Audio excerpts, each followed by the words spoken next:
Olá, bem-vindos. Chegamos ao fim da leitura comentada do épico Ramayana. A gente vai entrar no capítulo 42, que é o fim de Ravana. A gente viu anteriormente que Ravana foi para seus aposentos a fim de se recuperar, porque ele já tinha enfrentado Rama e Rama achou digno ele voltar, se recompor e no outro dia vir com armaduras, armas e com todo o seu poderio bélico.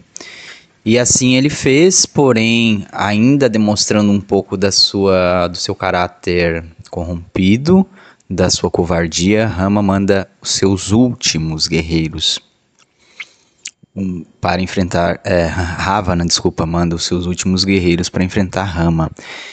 E Rama consegue derrotá-los até com uma certa facilidade, e Ravana avança em direção a Rama, mas o seu fiel escudeiro e irmão Lakshmana enfrenta Ravana em uma batalha, mas Ravana é mais forte que Lakshmana, e assim Lakshmana cai muito fraco no chão. Hanuman é convocado para fazer novamente a sua busca de ervas no monte para salvar Lakshmana por causa do poder mágico, das armas de Ravana. Hanuman faz isso, Lakshmana rapidamente volta à sua força, à sua saúde habitual, e Ravana e Rama novamente se encontram em batalha. Nesse momento eles se enfrentam. Rama tem dificuldades extremas em combater Ravana, sobretudo porque ele está focado na cabeça de Ravana. Cada vez que ele corta a cabeça de Ravana, nasce outra cabeça. Então ele é um eterno nascer de cabeça. Até que Indra desce dos céus, o Deva Indra, para dar para Rama seu carro voador. Então Rama consegue, através desse carro voador de Indra, mais poderes, né? E esse poder que Rama ganha de Indra é crucial para que ele lute em paridade com Ravana. E assim acontece, assim a luta segue, Rama mais poderoso, e Indra ainda dá uma dica especial para que ele use a arma, a flecha encantada que Brahma tinha dado a ele. Rama atende esse pedido e em um determinado momento ele foca em um lugar onde ele ainda não tinha acertado, que é o coração de Ravana.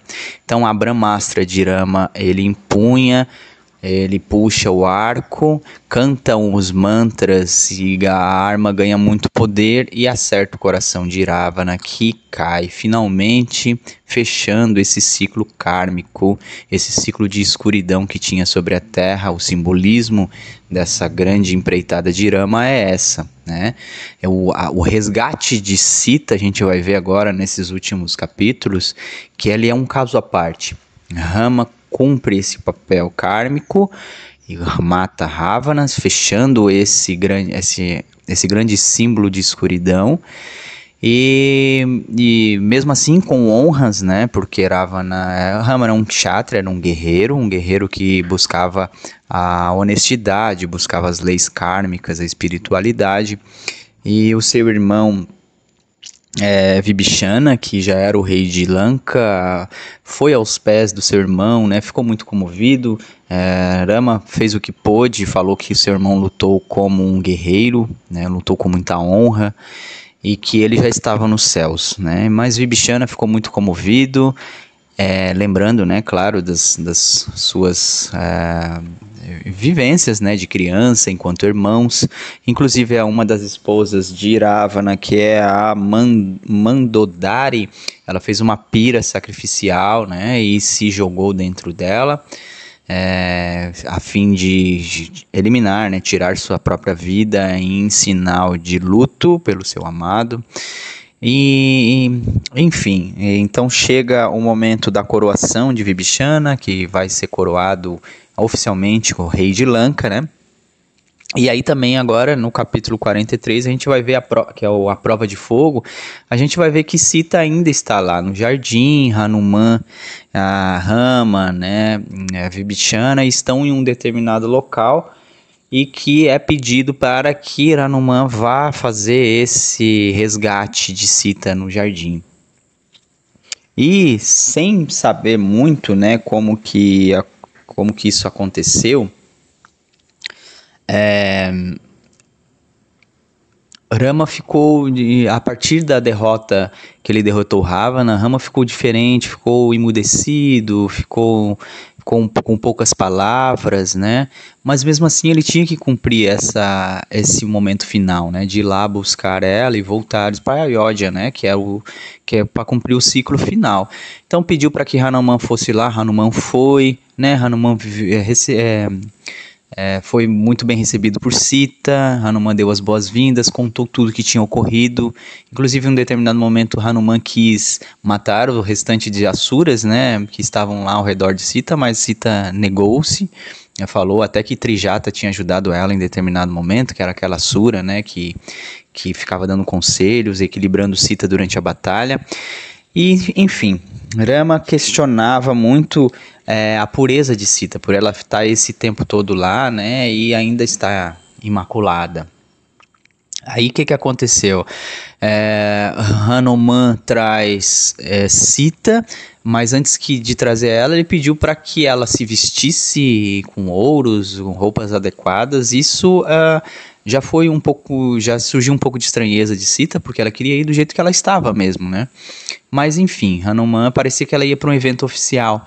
Hanuman só cumpria ordens, ela fez isso também, ela se vestiu, chegando próximo aonde Rama estava, no campo de batalha ainda, né?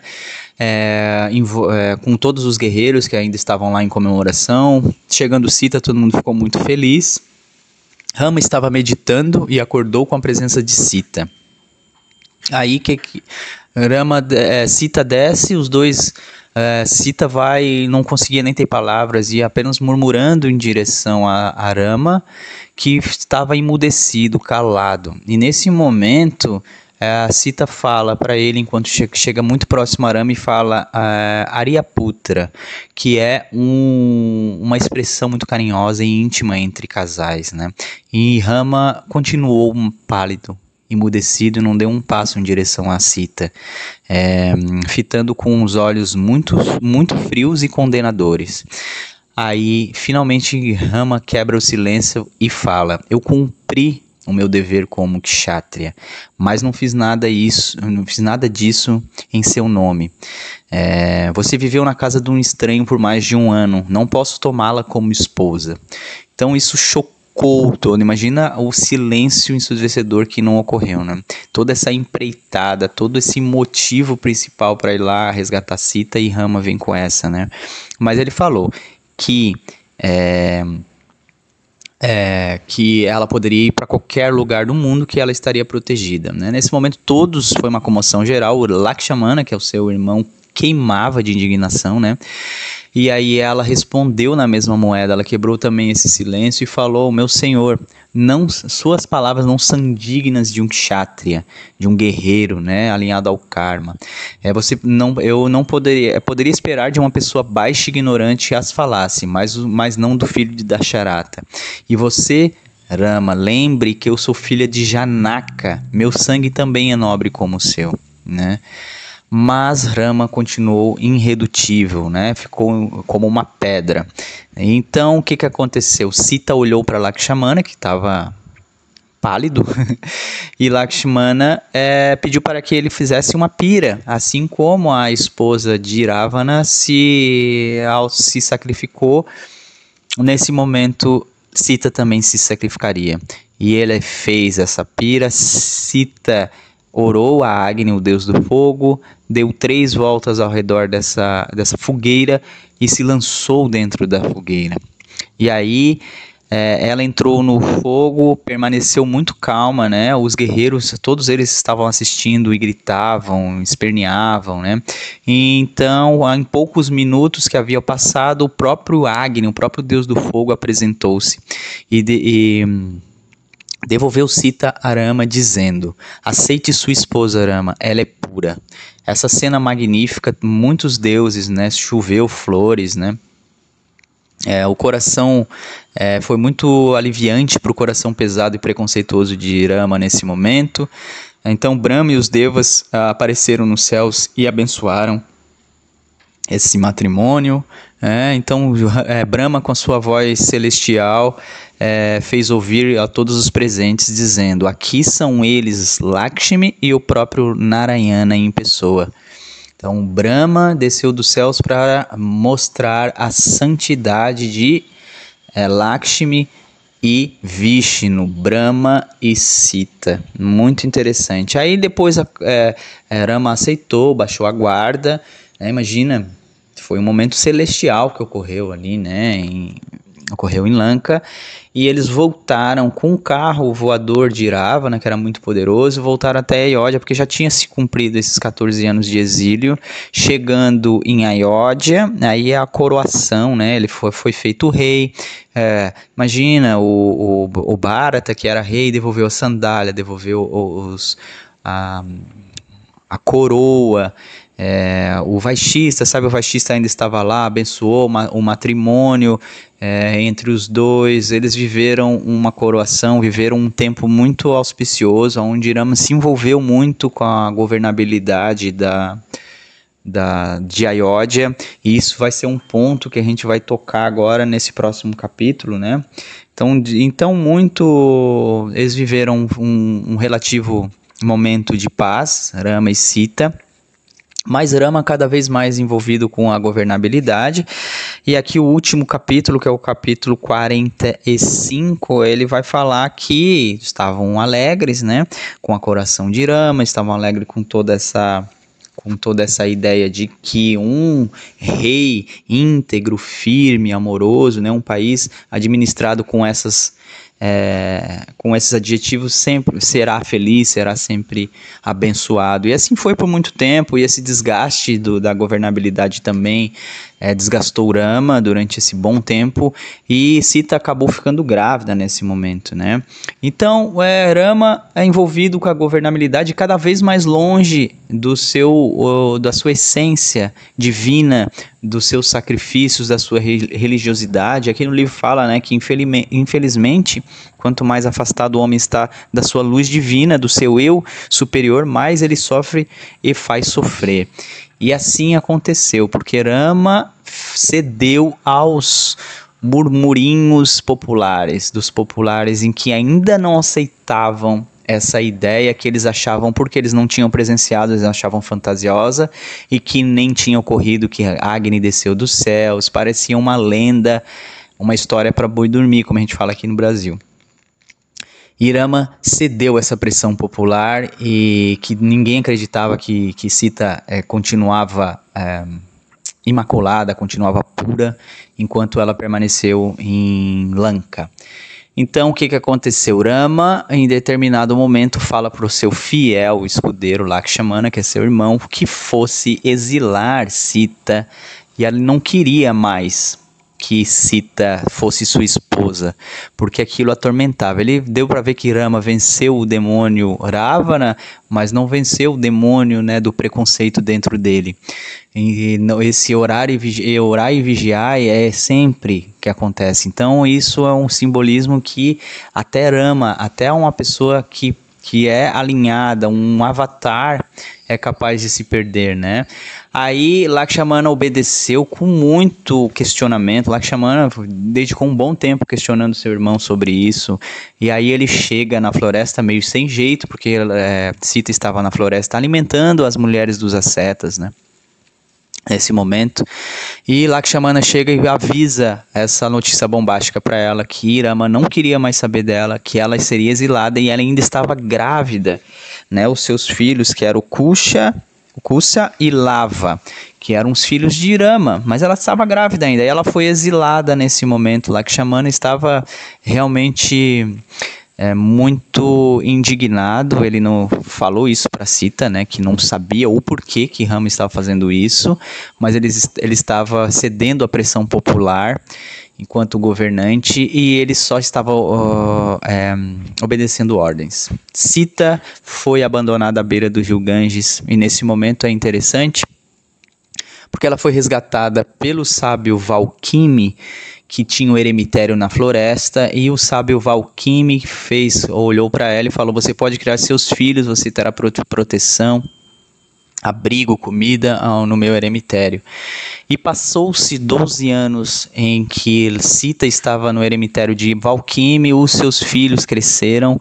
Valquime escreveu a saga de Rama, a saga de Rama e Sita, a história do Ramayana, né, que foi crucial para que eles estivessem ali naquele momento, um eremitério pacífico, né, estavam vivendo momentos de paz, apesar dessa certa burrice que Rama fez, né, eles estavam vivendo momentos de paz e o planeta inteiro era grato a Rama, né? Então essa história saiu e em determinado momento Rama fez um festival em Ayodhya, onde convidou diversos reis, incluindo os ascetas da floresta que eram também convidados. Valquime levou Kusya e Lava, que eram filhos de Rama, onde lindamente eles contaram a história do Ramayana, em música, em canto. E era algo celestial, onde todos aplaudiram por dias esse canto. E Rama quis saber quem eram esses meninos num determinado momento e falou para Hanuman dar joias a eles, porque ele tinha descoberto, ao olhar, porque ele tinha os olhos verdes dele, né, a pele de Sita, ele sabia que era filho dele. Mas os meninos não aceitaram essas joias, eles não queriam a materialidade. E daí Rama fala para Hanuman: vá até o eremitério e busque Sita. E assim fez Hanuman. Hanuman buscou Sita, trouxe ela à frente de Rama. Foi um momento também muito lindo, né? Onde ela volta a falar a frase Aryaputra, né? Que é uma carinhosa expressão que ela usa para Rama. E ela fala novamente: deixe-me provar a minha inocência novamente aqui diante de todos. Porque ela tinha provado lá em Lanka, né? E nesse momento ela fala: mãe terra, leve-me para casa se eu fui fiel para Rama. Então a terra se moveu, abriu sob o pé de todos, rolou e se abriu numa grande fenda perto de Sita. Um lindo trono de pedra rosada, coberto de cúrcuma, raízes, veios de ouro, cristais preciosos. Sentada no trono, a maravilha das maravilhas, né, a mãe terra, estava com um aspecto jovem e alegre.